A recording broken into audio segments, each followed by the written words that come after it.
Red flag gun laws allow law enforcement to ask for a court to temporarily remove guns to keep a person in crisis from harming themselves or others. Now, one Republican senator from Missouri wants to ban officers from enforcing those laws.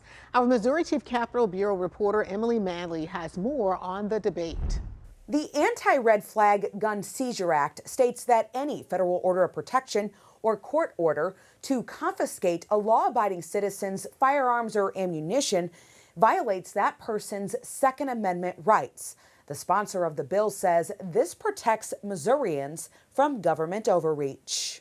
We have the Second Amendment to protect the First Amendment and our right to due process. Senator Denny Hoskins, a Republican running for Secretary of State, says citizens have a right to keep and bear arms. We've seen the federal government weaponize the Department of Justice against political opponents, so it is happening.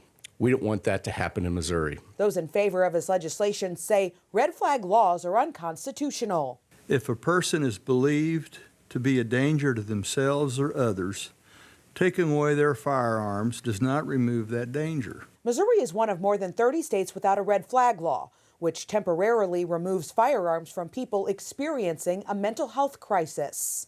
The horrific shooting that we all can recall at Central Visual and Performing Arts High School in 2022 was a tragic reminder of our state's decades of policy failures on gun safety, because this tragedy was preventable. Missouri is known for having some of the laxest gun laws in the country.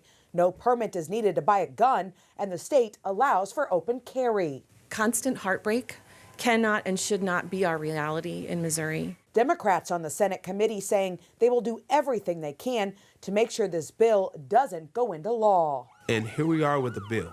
Weeks after, I remember being in a group text with colleagues in the Senate, Republican and Democrat, concerned whether or not they were safe for those on the Kansas City side of the state that attended the Chiefs parade.